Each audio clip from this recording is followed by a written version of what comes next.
always be the brokest. I make sure all the guys stay focused. I'm a beast, little nigga, I'm broke. I ain't buying no flowers and roses. Get down, blow a nigga like explosive.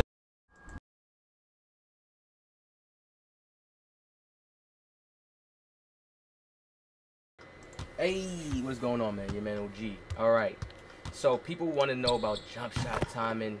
How do I make a lot of my shots on my shot creator? How do you make shots, period, in 2K if you're new to 2K, right?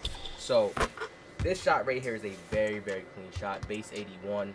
The jump shot video is going to be linked down in the description below, okay? So, about shot timing, right? You see this shot is good, right? People, I'll make a jump shot video. This is one thing I want to express. I make a jump shot video, and people don't understand when I put the best jump shot, it doesn't mean just because something is the best. It's just like the best rapper. Was it just easy for him to get there to his best rapping point? No, it wasn't. All right, my jump shots are good jump shots, especially considering I'm using a pure shot creator at that. All right, a pure shot creator. He's not even fully maxed out. Badge is still not done. All right, shooting is very, very good. You see how I just green? I know this. People say this. Comment. Just give me a whole bunch of dislikes on my jump shot video, or just come say it's broke. When something is good, you have to practice it. You have to learn animations. You know, I learned all the animations on my build. I learned how fast they are, how much time I have to pull, if this animation would be good to shoot off of. You get what I'm saying? You have to learn all this. All right, so now first off is animations. One thing I'm going to show you how you, this is one tip for people that's trying to learn how to shoot better, right? If you have a shot, right, you see how my hands flick back like this? They do the animation like this. That's how you know you're shooting bad. A lot of the times, even when, and sometimes you could be delayed as well, even when you're hold barring and you're getting that little release with your hands laid down. Every time, you're supposed to have that follow through, that hand just sitting there. That's the animation you want to see, even when shooting whites. This is how I still make whites and know how to still shoot whites good, because some people can shoot and just not be sure, and then they're always just shooting inconsistent whites. You get what I'm saying? You can shoot consistent whites when you're still shooting a good high quality shot. But if somebody comes and contests and then they let go their square button a little bit late because they see that they contested a little bit late, that's how you miss those shots most of the time. But you can, whites are still possible to hit. Green is just you timed it perfectly, you had enough space, it was a very, very high quality shot, you know, or you got your timing down pat. That's what it is. All right, so now what do you want to use when you're on a bigger player? I use faster jump shots. Why? I am slower. So when I get to my destination, my point on the court where I need to be at, I want to pull up fast, not pull up slow, okay, as a big player, because they're ready, they can keep up with you a bit because you are big. You get that, right? All right. So that's why you want a faster shot on your big player. That's why you need to learn and practice. You can still use a faster shot on a small player. It's just more difficult because usually when people are dribbling around fast, once they get to a point, or you say, let's say if somebody's doing like this, right? He's real fast, and then he does this, and then he goes right here, shoot right there, like something fast like that. It's a little harder when you're going faster. Some people may sometimes have their self coming into a dribble pull up because they're just going too fast, and they're like, damn, why did I take that dumb shot? But it's like you all have to just, you have to read animations. You get what I'm saying?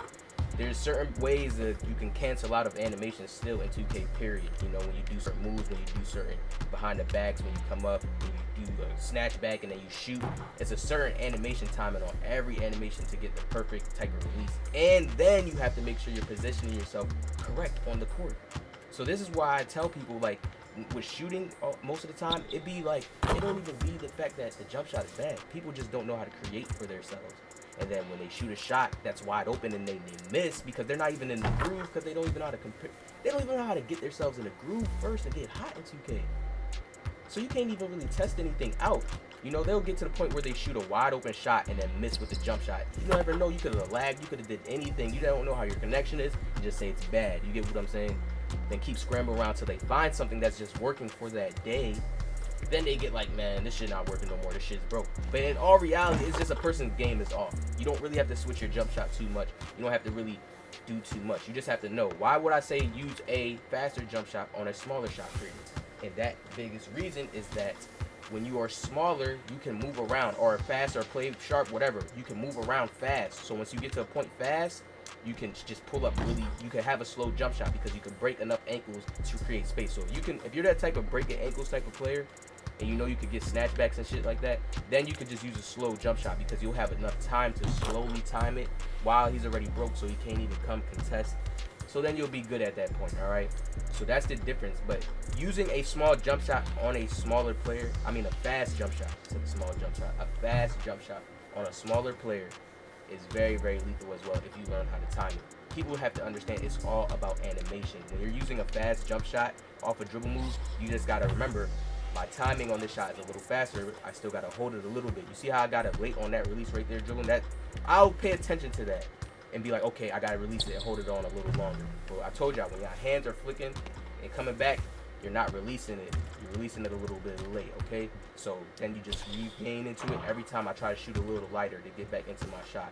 If I'm doing moves or if I'm doing like dribble moves and I'm missing off of them, off the dribble, because off the dribble is very, very important when you learn how to do it. You get what I'm saying? When you learn how to just shoot off the dribble and do a lot of moves, it's hard to guard you at that point.